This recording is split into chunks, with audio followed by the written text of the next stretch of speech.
Yellareddy MLA Congress లో గెలిచి TRS లో చేరడం రాజకీయ వ్యభిచారమే కదా అని ప్రశ్నించారు వైఎస్ షర్మిల.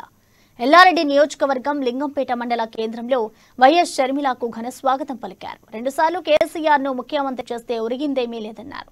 ఎల్లారెడ్డి నియోజకవర్గంలో వైఎస్ఆర్ డిగ్రీ కాలేజీలు కట్టించాలని గుర్తు చేశారు.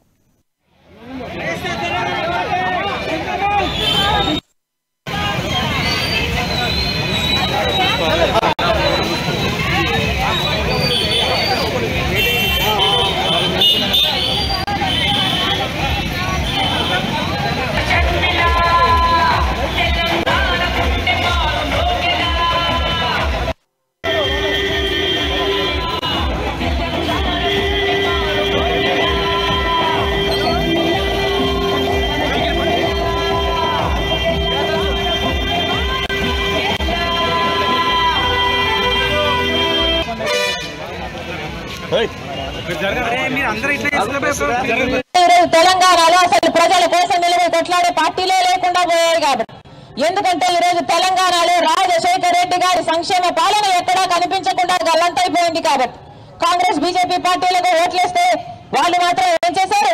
ఒక్కసారైనా ఇక్కడే ఈ ఎమ్మెల్యే కాంగ్రెస్ పార్టీ ఎమ్మెల్యే అయితే ఏ పార్టీలో ఉన్నాడు? ఇప్పుడు కాంగ్రెస్ పార్టీకి ఓటేస్తే ఏమవుతారు? పశువుల్లో అమ్ముడు పోయారు. రాజకీయ వ్యభిచారం కాకపోతే ఏమిటి? దమ్ముంటే రాజీనామా చేసి తర్వాత చేరాలి కదా టీఆర్ఎస్ పార్టీలో. ఒక పార్టీలో నిలబడి ఒక జెండా మీద ఓట్లు వేయించుకొని మళ్ళీ వెన్నుపోటు ప్రజలకు పొడిచి ఇంకో పార్టీలోకి పోవడం అంటే అది అన్యాయం కాదా? అది వ్యభిచారం కాదా? అదే చేశారు కదా కాంగ్రెస్ పార్టీకి. మరి ఎందుకు వేయాలి కాంగ్రెస్ పార్టీకి ఓట్లు? బీజేపీ పార్టీ మాత్రం ఏం చేసింది? మత పిచ్చి పార్టీ. మతం పేరుతో చిచ్చు పెట్టాలి, ఆ మంటలో వీళ్ళు చలిగా కాచుకోవాలి. ఇదే కదా బీజేపీకి తెలిసిన రాజకీయం.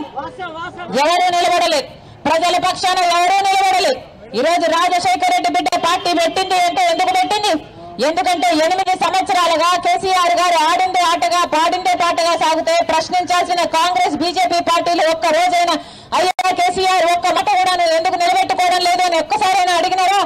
అయ్యా కేసీఆర్ 8 సంవత్సరాలుగా జాబ్ నోటిఫికేషన్లు ఇవ్వకపోతే బిడ్డలు ఎలా బతకాలి అని ఒక్కసారైనా అడిగినారా? అయ్యా కేసీఆర్ మన రాష్ట్రంలో ప్రాజెక్టులు మొత్తము ఒకే అందరూ